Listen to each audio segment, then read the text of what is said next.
En este segundo día del Congreso, luego de haber hablado sobre oralidad como una capacidad humana esencial para el desarrollo de nuestro ser, de su importancia en el sur global, nos centraremos en nuestro primer eje temático, oralidades y diversidad cultural. En este eje hablaremos de las oralidades como manifestación de las diversas culturas del país y de las culturas orales, es decir, del conjunto de prácticas culturales construidas alrededor de la oralidad como forma específica de pensamiento y de expresión humanas. Este eje ofrece una aproximación a las perspectivas sobre las oralidades de personas que representan al menos una parte de la diversidad cultural de nuestro país.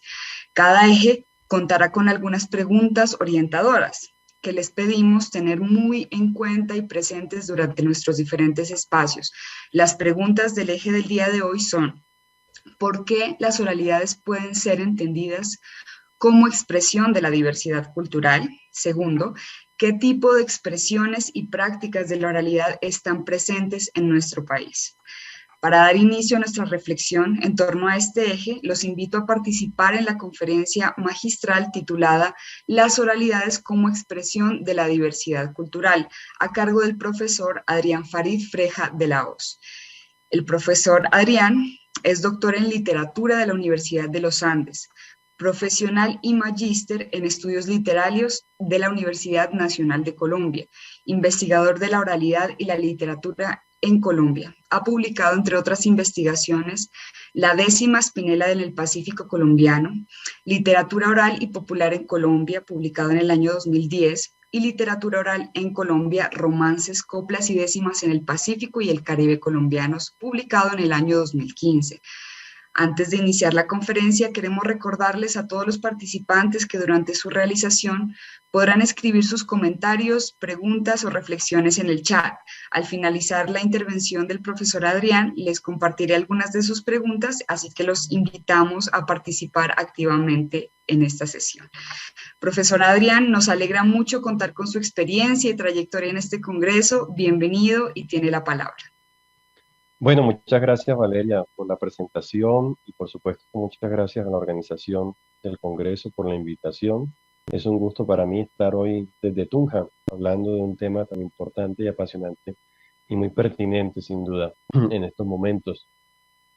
Es además trascendente, digamos, pensarlo desde la biblioteca, así que qué bueno que exista este espacio y que este Congreso motive toda esta discusión a propósito de las oralidades y el eje de hoy que es sobre diversidad cultural del que vamos a estar hablando en un momento. Pues yo creo que este es un evento que tiene un potencial enorme, ¿no? Para la transformación cultural de nuestro país y qué interesante pensar la biblioteca pública como un espacio en donde tengan cabida los saberes diversos de nuestra cultura que normalmente se desconocen porque no pasan por lo escrito, ¿no? Y esto es un hecho político de suma relevancia para que en nuestro país también tomemos rumbos certeros de inclusión y valoración cultural de lo que está por fuera de este mundo letrado, de la academia y a veces también de la biblioteca, pero yo sé que la idea de este congreso es abrir todos estos mundos más allá de la letra, ¿no? De lo letrado. Y vamos a hablar de esto, pues a mí me corresponde hablar de esta oralidad como, estas oralidades como expresión de la diversidad cultural. Por supuesto, voy a centrar la conferencia en lo que he trabajado, que es esta riqueza cultural de la oralidad de las regiones de Colombia. Sí, hablar de regiones es importante cuando pensamos en diversidad cultural en nuestro país. Y voy a centrar también la atención en los fenómenos de la literatura, como un referente importante también del ámbito de la oralidad regional del país y que a veces se ha desconocido mucho. Bueno, están viendo la presentación, supongo que ya está todo listo, entonces arranco con una idea que parece obvia, pero que es importante resaltarla, y es que la oralidad no depende de la escritura. ¿Sí? Quiero que empecemos por allí, porque estamos a veces tan metidos en el mundo del paradigma de la escritura que todo lo vemos desde allí. Y a veces se piensa la oralidad como esa expresión no sé, de la lectura en voz alta, que es por supuesto muy importante. Ayer también se habló de este tema, pero quiero que vayamos, para pensar la diversidad cultural, pensar que la oralidad pues no depende de la escritura. Y no depende de la escritura sencillamente porque la escritura es una tecnología que aparece siempre después de que la oralidad se ha afianzado en el ser humano y que aparece en algunas culturas, pero en otras no. Y esto es bien importante tenerlo presente, ¿sí? La escritura como una tecnología que no todas las culturas en el país y en el mundo la utilizan, ¿sí? O que no es primordial en todas las culturas. Entonces, para hablar de diversidad cultural hay que empezar por ahí, por decir que la escritura es esa tecnología que ayuda, por supuesto, a muchas, a muchas culturas y a muchas sociedades, y nosotros estamos, por supuesto, y en la academia, en las bibliotecas, la escritura va a ser fundamental, pero empecemos a ver la oralidad más allá de la escritura y pensemos que existen culturas orales en donde la escritura no es primordial o no aparece y o no cumple unas funciones porque en estas sociedades son diversas a las nuestras y esa diversidad permite que la oralidad sea mucho más importante y esté por encima y más allá de una tecnología como puede ser la escritura. Eh, entonces, yo quisiera empezar invitándolos a hacer un ejercicio muy rápido. Cerremos los ojos y pensemos que vivimos en un mundo sin escritura, como viven muchas culturas y muchas personas en el mundo hoy. Eh, y bueno, cuando uno cierra los ojos agudiza, ¿no?, el sentido de la escucha, que es importante además en la oralidad. Pero bueno, pensemos cómo sería nuestro día a día sin utilizar hoy la escritura, ¿no? A ver, yo les cuento de pronto cómo sería un día ordinario mío sin escritura. Me levanto, alisto a mi hijo para el colegio, mientras escucho las noticias en la radio, voy a la universidad, a la UPTC, donde dicto clases de literatura y les pregunto a mis estudiantes sobre las obras literarias que escucharon para la clase, porque la literatura también se escucha, por supuesto. No sé, me comunico a través de mensajes de voz con mis colegas y amigos para resolver algunos asuntos pendientes, regreso a la casa, escucho, no sé, en Spotify o en YouTube las obras literarias para la clase de la semana siguiente, prendo el televisor, veo una serie y la escucho, por supuesto. Eh, Uno puede pensar hoy en día la vida cotidiana sin el uso de la escritura y bueno, esto es fácil por la tecnología hoy. Tenemos muchos recursos tecnológicos que nos permitirían pensar la oralidad y muchas personas hoy en Colombia y en el mundo, a pesar de que saben leer y escribir, están muy inmersas en una oralidad muy tecnológica, por supuesto. Conozco gente que solo envía mensajes de audio por WhatsApp, no los escribe y, y eso está bien, digamos, y la oralidad está allí muy, o a veces hay gente que escribe, pero escribe como habla, muy oralmente lo escribe. Entonces, somos igual una cultura, a pesar de la escritura, gracias a la tecnología nos hemos vuelto muy orales. Las noticias las escuchamos en la radio, las vemos en televisión. Cada vez menos gente compra el periódico y se sienta a leer un periódico. Eh, en Colombia hay estadísticas que lo demuestran, digamos, no es una simple percepción que uno pueda tener, sino que hay estudios que muestran cómo nos hemos vuelto muy orales, incluso gracias a estas tecnologías. Eh, entonces, podemos, claro, somos muy orales, pero estas tecnologías sin duda se han desarrollado gracias a la escritura. Eh, Porque uno podría decir, bueno, pero es que estos aparatos se inventan gracias al desarrollo, toda esta tecnología tiene que ver también con procesos de escritura. Pero pensemos en un mundo además, bueno, pensemos en una biblioteca, ya que estamos en el mundo de la biblioteca, ¿cómo sería una biblioteca sin escritura? En este mundo sin escritura, ¿cómo imaginaría uno una biblioteca si no existiera la escritura? Yo ahorita imaginé como un día mío sin la escritura y siento que puede funcionar bastante bien gracias a la tecnología. Por supuesto, una biblioteca y las bibliotecas hoy en el mundo cuentan con muchos recursos que permiten acceder también a estas oralidades y a estas formas, a estos saberes que no necesariamente están en la escritura. Pero si nos vamos a una cultura o a sociedades donde estas tecnologías pueden ser escasas, pensar un mundo sin escritura resulta también muy interesante. Digamos, ¿cómo sería? eh, un mundo donde no tenemos estas herramientas tecnológicas de transmisión de la voz, pero que se necesita pues vivir y mantener unos saberes, pues allí la oralidad se mantiene en la memoria, ¿no? Ahí lo mantenemos, casi que la memoria es mañana, ese es un eje bien interesante, el de la memoria, que se va a tratar también en este congreso. Entonces, el tema de estos aparatos tecnológicos nos permiten hoy grabar la voz y reproducirla y transmitirla fácilmente, conservar la voz. En YouTube hay un repositorio de literaturas orales y de formas orales muy grande, es una gran biblioteca oral en YouTube sin duda. Uno puede escuchar un griot africano sin salir de su casa, pone en YouTube allí y lo encuentra, ¿no? Hoy la tecnología nos permite eso. Eh, pero bueno, pensemos en que hay culturas donde estos accesos tecnológicos no son tan fáciles y las bibliotecas, los saberes se mantienen oralmente, se mantienen en la memoria.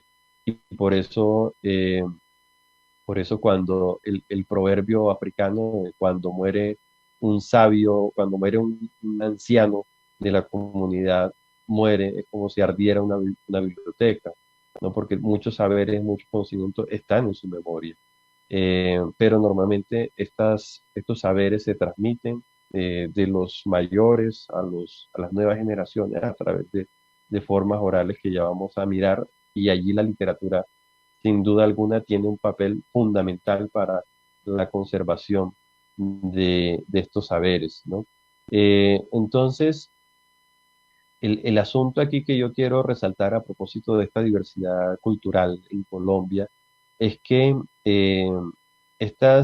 la escritura, nos hemos centrado mucho en la escritura para la conservación, pero sobre todo para la valoración histórica de unos saberes, ¿sí? Entonces, cuando aparecen expresiones y culturas que no manejan esta tecnología, hay una exclusión sin duda muy importante. Y en las bibliotecas uno ve esa exclusión, desde la misma forma en que se catalogan libros. Yo recuerdo cuando estaba haciendo doctorado en la Universidad de los Andes, en la biblioteca, yo me la pasaba era en la sección de antropología y no en la de literatura, porque resulta que catalogaban toda la literatura oral de Colombia y del mundo como folclore, y eso el folclore lo estudian los antropólogos. Entonces siempre me iba al piso de antropología en la biblioteca. Eh, y ese tipo de cosas digamos, pueden ser perjudiciales para la manera en cómo se valoran ciertos conocimientos y ciertos saberes, por, por decir que no es artístico. Entonces, todo este tema de la tecnología y del uso de la tecnología, en este caso de la escritura, entendida como una tecnología muy importante para la humanidad, pues hay que replantearlo en términos de que el uso de esta tecnología no puede determinar, o no debería, a mi modo de ver, determinar el valor cultural de una expresión, porque termina siendo excluyente frente a la diversidad tan grande cultural en términos de oralidades que existe no solo en Colombia, sino en el mundo. Entonces, la oralidad pues siempre está presente, ¿no? Pero el asunto es cómo la valoramos, cómo la entendemos y cómo la valoración desde lo escrito ha desplazado esta valoración del oral. Nosotros estamos, por ejemplo, acostumbrados a decir que, no sé, el cuento que se publica en un libro, un cuento cualquiera, publicado en un libro, una recopilación de cuentos, es literatura, es arte literario. Sí, pero a veces los cuentos que nos cuentan nuestras abuelas o nuestros abuelos cuando somos niños o cuando somos grandes también, no lo entendemos como literatura, ¿sí? No lo valoramos al menos como parte de un arte que hay que conservar, que hay que mantener y que hay que entender y estudiar, eh, también para valorar esas diversidades culturales. Eh, entonces, la escritura, por supuesto, se conserva fácilmente en publicaciones, en manuscritos o en cualquier tipo de archivo físico digital. Sin embargo, la palabra oral se conserva principalmente, como dijimos, en la memoria, ¿no? Entonces, el elemento de la conservación del oral, que tiene una desventaja grande con lo escrito, por supuesto, ha hecho que, creo yo, que es uno de los elementos que lo ha, lo ha hecho que se margine mucho la palabra oral. Y es que la palabra oral eh, funciona a propósito de la tradición, ¿sí? Y la tradición es que viene, el término tradición viene del latín traditio, que es un sustantivo del verbo tradere, que quiere decir transmitir o entregar, ¿no? Entonces la transmisión la tradición, perdón, es una transmisión, es una entrega de una práctica o de un saber en el tiempo y en el espacio, ¿sí? De ahí que todo saber o toda práctica heredada espaciotemporalmente puede entenderse como parte de una tradición, ¿sí? El, el asunto es que esa entrega de estos saberes, de estos conocimientos, cuando están en lo oral, necesitan ser muy vitales para quien lo recibe, para la comunidad. Si yo entrego un saber oralmente, quien lo recibe debe valorarlo mucho y que este conocimiento sea vital y sea de un uso muy práctico, porque de lo contrario lo desecha, porque es que la memoria humana también es muy limitada y lo que se debe transmitir y conservar en la memoria oral, pues es algo que realmente sirva, algo que sea muy necesario, muy útil a una comunidad. Entonces, ¿qué pasa? Para que este conocimiento se mantenga en el tiempo y también viaje espacialmente, ¿sí? Necesariamente hay una variación, ¿sí? Por eso aquí este asunto de la variación temporal y la variación espacial va a ser tan importante, porque normalmente pensamos en tradición y pensamos en algo estático, ¿no? Es que la tradición eh, tradicionalmente es así y yo lo hago así. Es que la arepa tradicional boyacense es así y si me le cambia este ingrediente ya no es la tradicional, ¿sí? Y lo pensamos como algo estático, como algo ya fijo, y resulta que las tradiciones que no se transforman y que no se adaptan a un contexto, así sea la arepa, digamos, si tal ingrediente, cuando esta arepa, esta receta viaja a otro lugar y en ese otro lugar no hay tal ingrediente para hacer la arepa, pues tiene que adaptarse, ¿sí? Y la tradición se conserva, pero con la variación necesaria, porque si no muere, ¿sí? Porque el ingrediente que se utilizaba en otra región no se consigue en esta, pues hay que adaptarlo, ¿sí? Y de eso se trata la tradición, de que las tradiciones, para que se mantengan en el tiempo, pero también para que se viajen en el espacio, necesariamente deben variar. Entonces, y esto tiene que ver mucho con el tema de la diversidad cultural.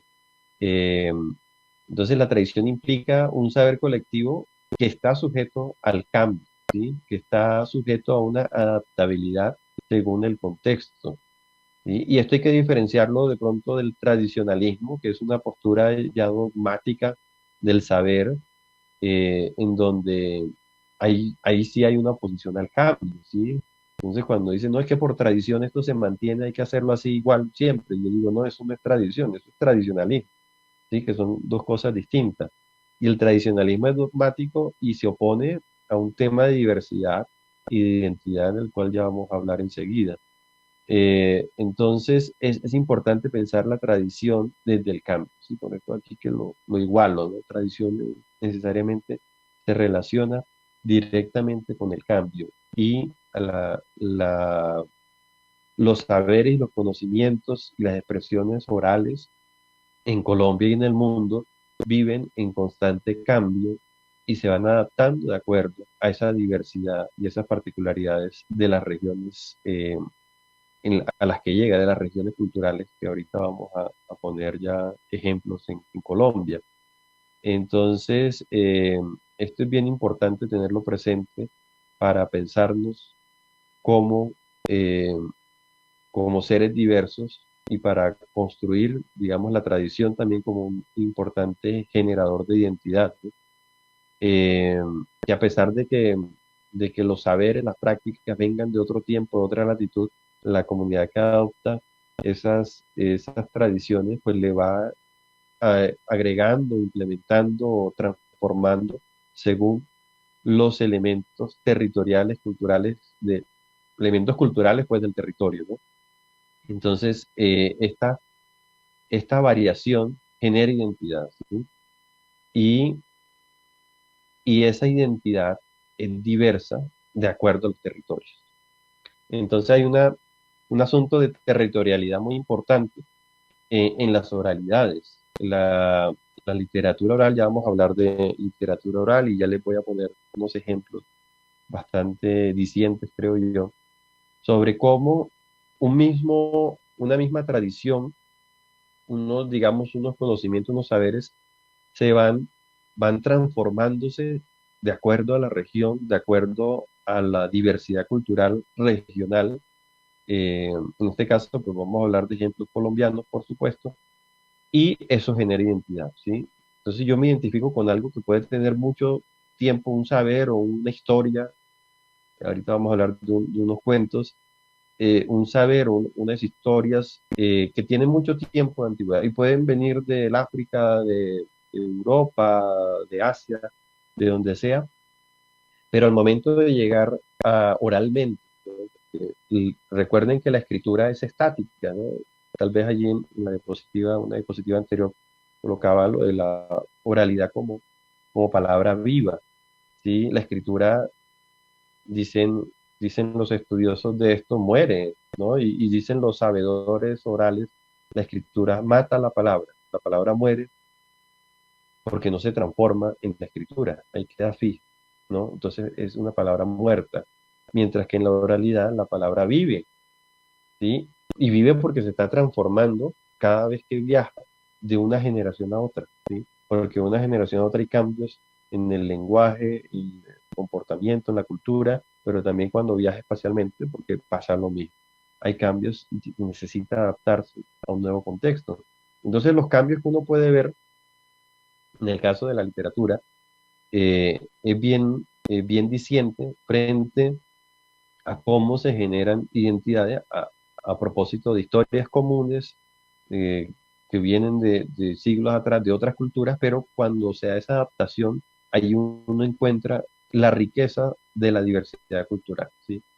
La diversidad, la idea de que la diversidad es una riqueza no es, a ver, suena cliché porque ahora se utiliza mucho esa expresión, pero en realidad, en términos artísticos y literarios y en términos de conocimiento, es muy importante ver la diversidad desde las adaptaciones que se dan en cada región, cada cultura, porque eso nos permite identificar unos saberes y unas expresiones eh, que son muy de un territorio, ¿sí? Que históricamente se han configurado y que todo lo que llega allí se va adaptando de acuerdo a esos elementos identitarios. Entonces, vamos a pasar hablar ya de la literatura oral, ¿sí? Y entendamos la literatura oral eh, como una literatura que nace, crece y se reproduce de forma oral, ¿sí? Porque a veces se piensa el término literatura siempre desde lo escrito y a veces me he encontrado muchas personas que creen que literatura oral es aquella o que está en un libro pero se lee o que está escrita con expresiones muy orales y yo creo que eso es tematizar la oralidad, por supuesto. Hay muchas novelas que juegan con eso. En Colombia tenemos grandes exponentes, grandes autoras y autores que hacen eso, que juegan con la riqueza de la oralidad en sus escritos, pero para mí la literatura oral va más allá de eso. Es decir, la literatura oral es primera está antes que la literatura escrita, porque toda cultura en el mundo primero fue oral y la escritura llega luego como una tecnología, y como cada ser humano, también nosotros nacemos y entendemos el mundo primero oralmente y luego nos enseñan, bueno, a todo el mundo, no a todas las culturas, pero menos en este ámbito en el que nos movemos, pues nos enseñan a leer y a escribir, nos enseñan esta tecnología a cierta edad, pero antes de ello somos seres orales y tenemos contacto con la literatura antes aprender a leer o escribir, ¿sí? Yo creo que en Colombia es muy común y lo ve uno en muchas regiones, o creo que en todas las regiones es un hecho, el primer contacto con la literatura es muy frecuente, al menos desde los versos tradicionales del canto de arrullo. Todavía hoy el bebé o la bebé se le arrulla con versos muy tradicionales. Señora Santana, ¿por qué llora el niño por una manzana que se le ha perdido? ¿Sí? Por ejemplo, ¿sí? Un verso que uno lo puede rastrear, que tiene siglos de antigüedad, que, que es unos versos de la literatura tradicional hispánica y que hoy seguimos cantando, ¿sí? Y lo digo por experiencia porque lo he escuchado en diferentes regiones, en diferentes estratos sociales, y los bebés y a las bebés se les sigue arrullando. Y ese yo creo que es el primer contacto, sin duda, con la literatura, el arrullo del bebé, y eso es literatura oral, ¿sí? A pesar de que estos versos puedan estar escritos, o puede que incluso su origen sea escrito, pero pues viven en la oralidad, se van transformando, por supuesto. Entonces, la literatura oral nace, crece, se reproduce de forma oral, y en Colombia tenemos una diversidad muy grande de esta literatura oral, eh, que se da a propósito de una diversidad regional. Quiero hablar aquí, hacer como un pequeño paréntesis para ver el tema de las regiones en Colombia y cómo desde las regiones hemos construido una diversidad cultural, que a veces se simplifica mucho, porque nos enseñan, tal vez de forma un tanto reducida, el tema de las regiones, y es un asunto histórico. Aquí tengo unas imágenes, rápidamente quiero mostrar unos mapas. Este es un mapa de 1901 de un texto, un libro que se llamó Nueva Geografía de Colombia, de Francisco Vergara y Velasco, de 1901. Eh, y él hace una división que marcó el tema de las regiones en Colombia, que es una división muy sencilla. Dice Vergara y Velasco: Colombia se divide, bueno, se divide en montes y llanos, ¿sí? Hay unas zonas con montaña y otras sin montaña. Dice, es muy sencillo, y además muy conservador, él decía que era una división, una regionalización divina, porque pues dice, Dios hizo a Colombia con montañas, una parte con montañas y otra sin montañas. Entonces él divide a Colombia casi que en dos: la parte de los montes, que le llaman los Andes, la parte de los llanos, donde está la cuenca del Orinoco y la del Amazonas.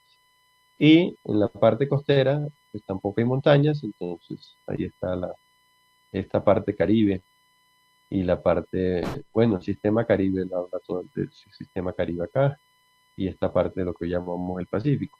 Esta división, sin duda, dio lugar a que en el colegio nos enseñen, y todavía se enseñan, las cinco, bueno, ahora seis, tal vez con la región insular, pero hablemos del continente.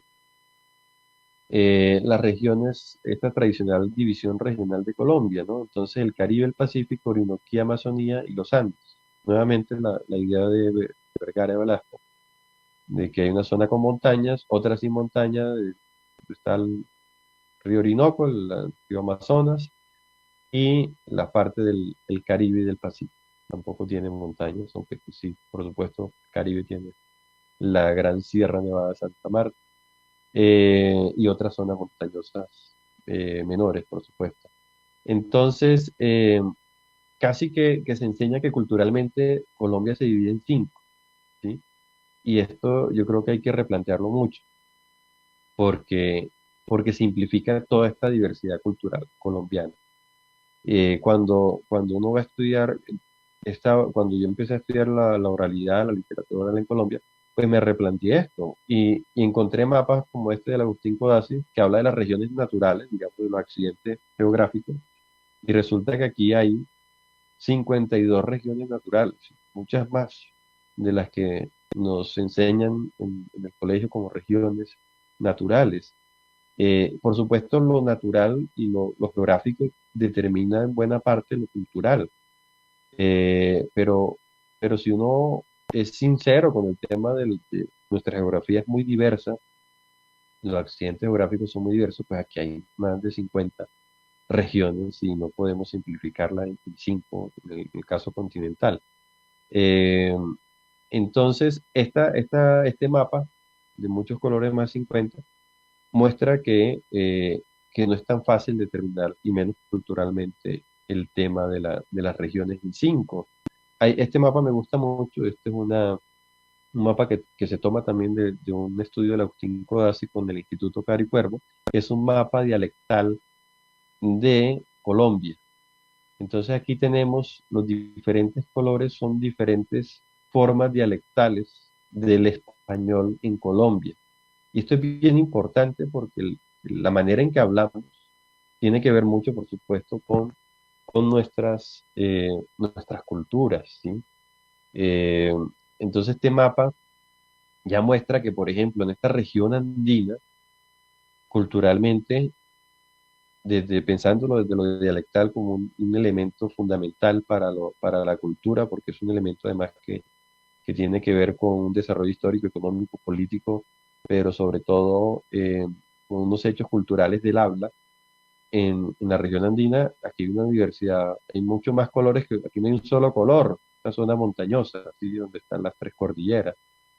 Y esto es muy interesante.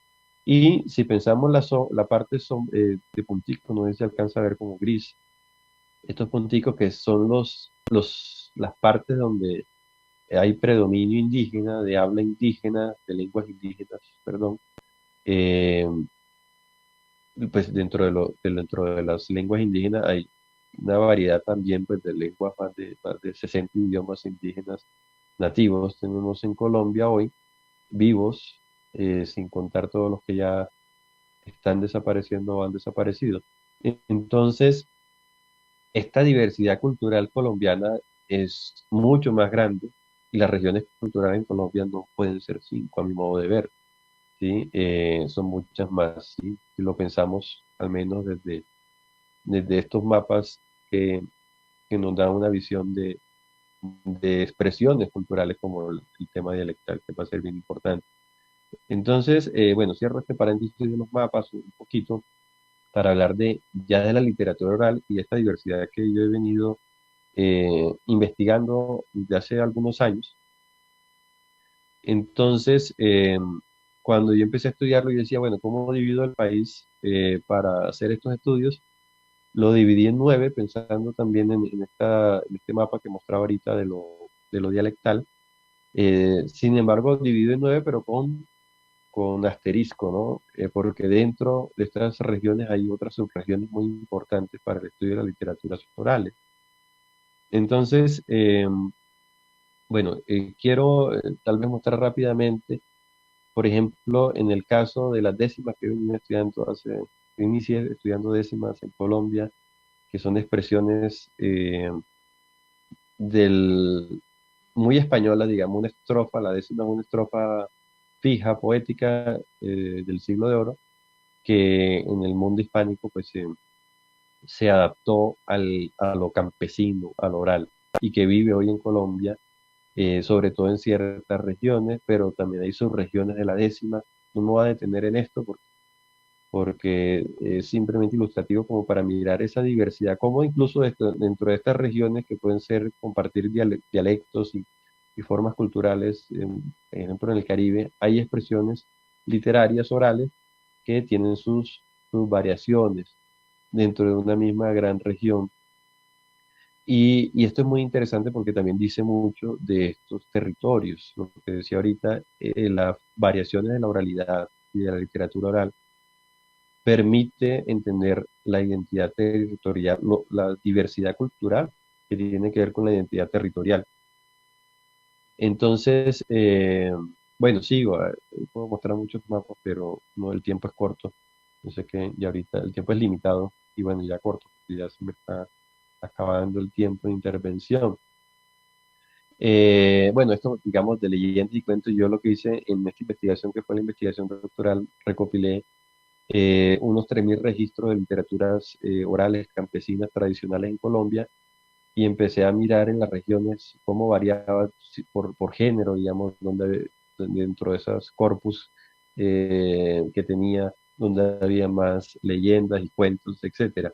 Y en este caso de las narrativas, quiero cerrar con estos ejemplos de la diversidad, de cómo, que es un ejemplo que siempre doy, pero que me gusta mucho mostrar, porque entiende uno cómo la oralidad vive en esta diversidad y cómo es importante realmente en términos artísticos valorar la oralidad como forma artística, en el caso de las literaturas orales, valorarla y valorarla desde lo diverso. ¿Sí? El hecho de que se transforme no es una, como pensaban muchos en el siglo XIX, no es algo malo, digamos. Mucha gente criticaba de estas expresiones orales, o todavía se encuentra uno gente en la academia que dice, pero es que uno cómo estudia eso si esto va variando, si es que hay variaciones en el mismo cuento, uno cómo lo estudia, ¿no? Pues precisamente esa variación es lo rico de estudiar, y uno tiene que encontrar varios registros de lo mismo y entenderlos, y esa variación determina muchos de los elementos y de la riqueza cultural del territorio en donde uno toma ese registro. Entonces, y siento que la biblioteca, esta biblioteca pensando la oralidad en las regiones de Colombia, las bibliotecas públicas, pues es importante pensar esto, pensar, bueno, y más allá del libro, en estas oralidades, en este territorio donde está ubicada esta biblioteca pública, que es, digamos, cuáles son las versiones y las historias que hay, y hay muchas variantes y variaciones, pero cuáles son las particularidades que tiene una misma historia, una leyenda, ¿sí? La que sea, dentro de este territorio. Entonces, bueno, cierro, son las 9:40, voy a ir cerrando para tener el espacio de diálogo, de preguntas y comentarios. eh, con este cuento que siempre pongo, que es este mito de Cupido y Psique, esta historia que Apuleyo escribe hace casi 2000 años, y que aparece en el libro del Asno de Oro, y que da pie a textos como La Bella y la Bestia, que es muy famoso dentro de lo que se entiende como literatura infantil. La Bella y la Bestia es un referente sin duda bien importante, que es un texto del siglo XVI francés, de Jean-Marie Le Prince de Beaumont, que hay adaptaciones de Disney, películas, y que en Colombia los niños y niñas en todas las regiones, sin duda, de alguna u otra manera habrán visto, o escuchado o leído La Bella y la Bestia. Cupido dice que también en otras regiones del mundo, en la parte nórdica, aparece esta historia de Aesop, the Song of the Moon, que es muy tradicional, muy importante, que aparece en el libro de Blue Fairy Book, eh, y que es, digamos, es un clásico ahí de estas historias de Cupido y Psique. Sin embargo, lo que quiero llamar la atención es que esa misma historia de Cupido y Psique aparece en nuestras regiones de Colombia, y, y nosotros a veces preferimos en las bibliotecas tener La Bella y la Bestia, pero no tenemos este relato oral o estas literaturas orales que están basadas también, que es la misma historia de Cupido y Psique, o de La Bella y la Bestia, o de Aesop the Song, West of the Moon, o de muchas otras historias que parten de allí, que tienen como esa raíz mitológica, eh, que Apuleyo, digamos, institucionalizó en el Asno de Oro, pero que nosotros no la valoramos. En el Pacífico me encanta mucho la versión de don José Montaño Ruiz, un campesino de las riberas del río Guajuí, hoy en Guapi. Esto lo recopiló el maestro Alfredo Banín, pero en la región hay muchas versiones del Príncipe Tulicio. Y el Príncipe Tulicio es la misma historia como La Bella y la Bestia y el Cupido y Psique, que se basa en que hay digamos, un ser monstruoso que se casa con una princesa, pero la princesa no puede develar su verdadera identidad, y cuando la devela pierde a este príncipe, que en realidad es un príncipe hermoso, y tiene que cumplir unas pruebas, y al final terminan felices, ¿sí? En el caso del Pacífico no tenemos, bueno, no lo dije acá, en el caso de Noruega, por eso puse el ejemplo de Aesop, de Song, West of the Moon, Cupido es un oso polar, por supuesto, ¿sí? Porque pues allá hay osos polares. En el Pacífico no tendría sentido un oso polar. Entonces, la historia, la adaptación, la variabilidad aquí cultural es un tulicio, que es uno de estos caimanes pequeños. En el Caribe le decimos babilla, ¿no? Pero acá es un tulicio que aparece mucho en la región. Entonces, el tulicio es el protagonista y todo el lenguaje y todas las expresiones y todo lo que pasa juega con la identidad territorial del Pacífico. En el Caribe hay, por ejemplo, el Cupido sí que aparece, hay varias versiones, pero una que me llama la atención es la de la hija del pescador, donde Cupido es un sireno, eh, y este sireno, lo mismo. Bueno, bueno, esta versión es bien interesante porque es la hija del pescador, que se casa casi que por obligación con el sireno, no lo puede develar porque lo pierde y bueno, lo devela y lo pierde y después tiene que cumplir unas pruebas. Pero es muy interesante esta versión porque es la única de las que he recopilado en estas tradiciones campesinas en Colombia, que la hija, esta mujer que busca a su amado, termina, bueno, trabajando en labores del campo, le toca vestirse de hombre para poder trabajar y al final termina feliz con su familia y se olvida de este príncipe, de este sireno que también es un príncipe. Entonces es una versión bien interesante porque transgrede de cierta manera ese final feliz del matrimonio del príncipe con su amada. Aquí en esta región de la Cordillera Oriental, y ya os cierro con esto, lo mismo, aparece Cupido y Psique, pero con Juan de las Gracias. Aquí el protagonista es un hombre, y además es un hombre que es un coplero, un tiplista y coplero. Entonces lo mismo, él va, se encuentra con una casa donde vive esta mujer, que no la puede develar y cuando la devela la pierde y él va en busca de ella para casarse con ella y resulta que tiene que pasar unas pruebas, pero él para lograr pasar esas pruebas utiliza la copla, ¿sí? Y el tiple, entonces él canta, ¿no?, coplas tradicionales de esta región, cundiboyacense y santandereana, de toda esta recordillera oriental. Entonces, bien interesante cómo uno puede encontrarse tantas variaciones de una misma historia de Cupido y Psique, pero de forma regional, ¿sí? Con la diversidad regional, la diversidad cultural de unos territorios, ¿sí? Y esto hay muchas versiones porque vive oralmente y son historias que siguen allí oralmente. De hecho,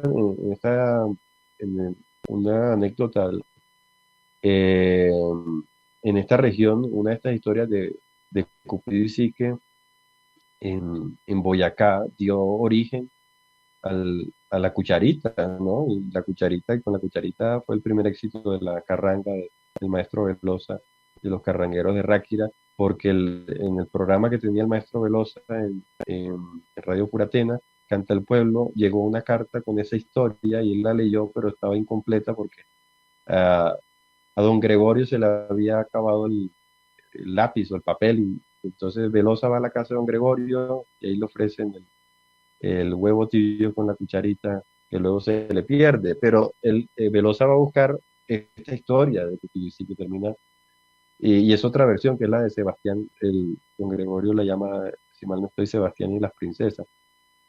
Entonces, esta diversidad cultural, cierro con esto, es bien interesante y hay que valorarla. Y siento que las bibliotecas públicas son un escenario importantísimo para la valoración de esto, ¿sí? Porque podemos tener La Bella y la Bestia, claro, chévere, pero ¿por qué no valorar también estas oralidades, estas formas de literatura oral que en cada región son distintas, ¿sí? Así cuenten la misma historia, la cuentan con con unas particularidades propias de la región, ¿sí? Propias de la diversidad cultural. Y si uno sigue rastreando, y hay muchos, muchos más ejemplos, este siempre lo pongo porque me gustan como estas historias. Hoy no tuve tiempo de contarlas, pero es fascinante cuando uno se adentra en estas historias. Valeria, yo creo que voy dejando allí, ¿cierto? Porque hay que dejar este espacio también de diálogo. Entonces, Muchas muchas gracias. gracias, Valeria. Muchas gracias, Adrián. Sí, pues en efecto tenemos unos minutos para compartir algunos de los comentarios y algunas de las inquietudes que han presentado nuestros asistentes. Pues primero quería agradecerles a todos por participar y pues los saludos que nos envían desde Tolima, Cauca, Boyacá, Nariño, Neiva, Santander, Valle del Cauca, Casanare, Bolívar, bueno, distintos lugares del país que están conectados. Hay varios comentarios, sin embargo, quería, pues, por la premura del tiempo, priorizar algunas de las preguntas que han hecho respecto a lo que nos plantea. Creo que ha causado bastante emoción todo el tema de la literatura oral y no solo concebirla desde el folclore, sino también como una expresión artística, que creo que esto es muy, muy interesante en lo que nos planteas. Entonces, voy a empezar por una pregunta que nos hace Néstor Saúl Solano, ¿no? Y él nos dice, normalmente en las bibliotecas públicas realizamos actividades de animación y fomento de la lectura con los niños y jóvenes en edad escolar, lectores potenciales, a través de los libros de la literatura clásica, moderna y contemporáneas, pero pocas veces se hacen desde la tradición oral, invitando a adultos mayores a nuestras bibliotecas en un diálogo intergeneracional. Maestro, ¿qué recomendaciones tendría usted como actividades desde esta diversidad que nos presenta la literatura oral y pues de la valoración de los ancestros que ya son verdaderas bibliotecas vivas? Bueno, me parece muy importante esta inquietud. Siento que es clave tener presente que en cada territorio, en cada biblioteca, se pueden generar espacios en donde la literatura oral puede vivir. Y esto siento que a veces eh, es bastante sencillo, incluso partiendo desde el fomento a la lectura y a los libros de la literatura clásica, ¿sí? Porque uno puede hacer el juego en dos vías. Por ejemplo, uno puede partir, si estamos en el Pacífico o si estamos en el Caribe o donde estemos, digamos que estamos en el Pacífico y tomamos la historia del príncipe Tulicio, que puede que la conozcan por los abuelos, por las abuelas, por la oralidad misma del lugar, y podemos llegar a un texto clásico como el de Apuleyo, ¿sí? Viendo esas conexiones, o podemos llegar a La Bella y la Bestia, o podemos llegar a muchas historias que parten de allí en esa vía, ¿no? Y estamos fomentando también la lectura de la literatura clásica, que me parece que también, por supuesto, es importante. De otra parte, si uno toma la vía contraria, el sentido contrario, si partimos el Quijote, por ejemplo, lo más clásico, así, más icónico de lo clásico en la literatura española, hispánica, pues, y mundial, en el Quijote hay mucha tradición oral y muchos cuentos orales que yo he recopilado también en los trabajos de campo en diferentes regiones. Entonces, uno puede partir de un cuento oral que, digamos, de esto que cuenta mucho Sancho, ver la versión que hay en el territorio, ¿sí? Indagar y preguntar, oiga, ustedes no saben esta historia, la que sea, ¿sí? Este cuento, esta adivinanza que aparece acá, leer el fragmento del Quijote y poder enlazarlo con la oralidad del territorio, ¿sí? Pero sobre todo es importante valorar a las personas, y no solo a los mayores, porque claro, uno piensa en los mayores como unas grandes bibliotecas de esta literatura oral y grandes conocimientos, sino también en los jóvenes, en los niños y adultos, en quienes todos y todas tenemos un asidero de literaturas y de formas y de expresiones tradicionales, orales, que a veces nos da pena contar y a veces las ocultamos porque decimos, esto no lo comparto porque es que esto una cosa y un cuento que me contaba mi abuela, pero era, sí, y eso no tiene tanto valor como el cuento que escribió fulanito o fulanita, que aparece publicado en tal colección, en tales libros. Yo creo que eso es un trabajo muy importante de sensibilización sobre el valor que tienen no solamente los cuentos, ¿sí? No solamente las historias, también los cantos, ¿sí? Las coplas, ¿sí? Señora Santana, ¿por qué llora el niño por una manzana que se le ha perdido? Sí, si rastreamos toda esta historia de esta copla tan tradicional, que hasta Chucky Town la canta por ahí en una canción, y que mucha gente la sigue cantando, vemos que podemos enlazar con lo clásico también. Entonces, darle valor a esos cantos, darle valor a los refranes, a las leyendas. Todos los territorios cuentan con leyendas, sin lugar a dudas, porque son historias muy territoriales, y empezar a darle valor a esto, yo creo que es importante en la biblioteca pública. Siento que hay varias estrategias que se pueden hacer y que se pueden enlazar con la lectura de, incluso de libros clásicos, que lo oral y la literatura oral está también muy retomada y utilizada en textos muy clásicos como Quijote, Cien años de soledad, lo que quieran. Cojan cualquier clásico y yo creo que en la mayoría pueden hacer uno este ejercicio también. Muchas gracias, Adrián. Bueno, hay varias preguntas que vienen relacionadas con una encrucijada que creo que se les ha presentado como un cuestionamiento a varias de las personas asistentes. Y es que implica un poco trasladar ese saber oral a un formato escrito o a un formato tipo podcast o a una grabación, que es un ejercicio que se hace en varias bibliotecas, digámoslo así, en el país, entendiendo que, bueno, cuando lo trasladamos a este tipo de formatos, pues ya quedan estáticos, digámoslo así, ya quedan consignados y pues le quitan esta característica que ha señalado varias veces del dinamismo, ¿no? Del saber oral y de la característica que señalas como lo tradicional. ¿Qué implicaría este cambio? ¿Cómo resolver esta encrucijada, que es lo que plantean varias de las personas asistentes? Listo, esto es muy interesante. Claro, cuando se pasa a lo escrito o incluso a una grabación de audio, se pierde no solamente, en lo escrito se pierde el tema fonético, la expresión, el tono, la manera de contar o de cantar, pues se pierde en lo escrito, por supuesto.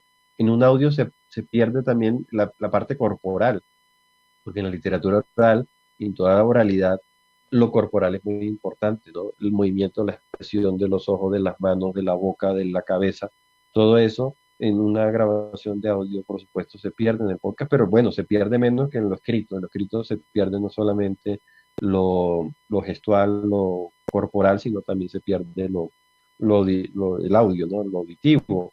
Y así uno dice, claro, el asunto es que con un video puede que haya, que haya mayor, se mantenga más elementos, pero de igual manera se pierde como el contacto con el público. Por supuesto, es difícil, sin embargo, a mí me parece importante y pues yo lo he hecho, digamos, he tratado también de publicar cosas y recopilar elementos y publicarlo en escrito o en audios o en video. No tanto porque es decir, yo soy consciente de que se pierde como ese dinamismo, esa vitalidad. Sin embargo, desde estos archivos de audio, de video o incluso escrito, se pueden fomentar nuevas oralidades y nueva vitalidad. Es decir, yo puedo leer esto a un niño, una niña, una historia, a un niño o una niña que no sabe leer o que no sabe, que todavía como que está aprendiendo y contarle la historia, leérsela y sin lugar a dudas cuando este niño o niña vaya a replicar la historia la va a contar de forma diferente y va a hacer adaptaciones y va a hacer cambios, ¿sí? Y es natural y es espontáneo y yo lo he hecho, digamos, ese tipo de ejercicio eh, con mi hijo lo he hecho y funciona, digamos. Claro, él lo cuenta y lo cuenta distinto. Y así funciona la oralidad. Entonces, yo creo que es sano tener estos archivos, video, audio o incluso escrito, de formas tradicionales orales, pero sobre todo darle vitalidad, ¿sí?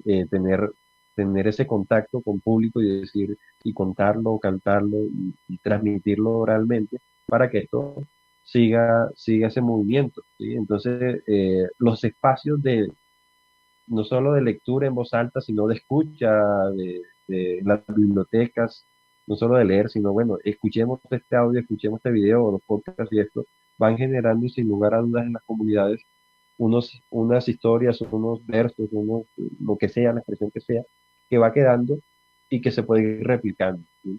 y este ejercicio de réplica siento que va a mantener esta vitalidad del oral.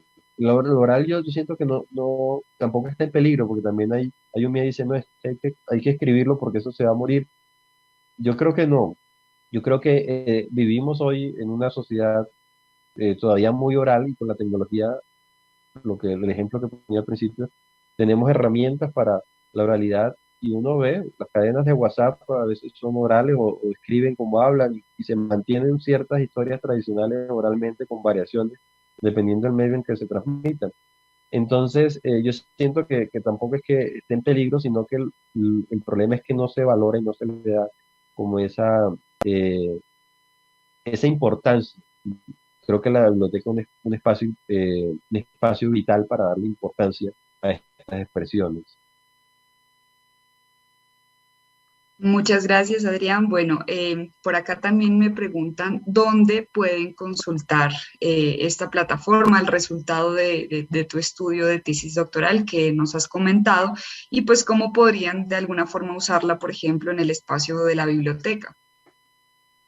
Ok, bueno, yo estoy en construcción de una página web que ahorita no está funcionando y que espero que pronto funcione, donde la idea es que todo este material se pueda consultar. Sin embargo, eh, digamos que ahorita hay muchas formas de acceder a estos materiales, digamos. En YouTube hay montones de historias y de leyendas y de cuentos orales y de cantos de Colombia y del mundo, por supuesto, que es fácil de acceder y fácil trabajar.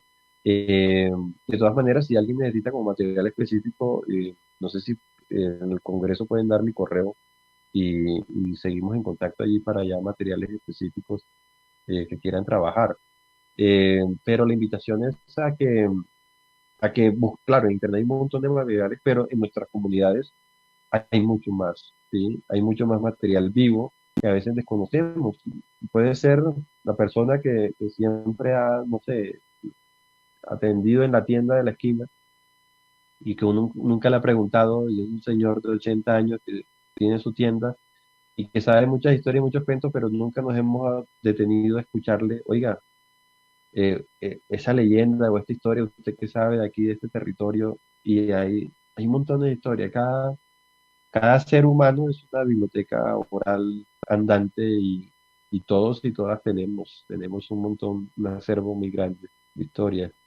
Entonces, la invitación sin duda es a valorar estas literaturas orales eh, que a veces tienen historias tan interesantes o parten de historias como que sí se valoran y que por ser a veces del territorio, por ser orales, es que las desconocemos.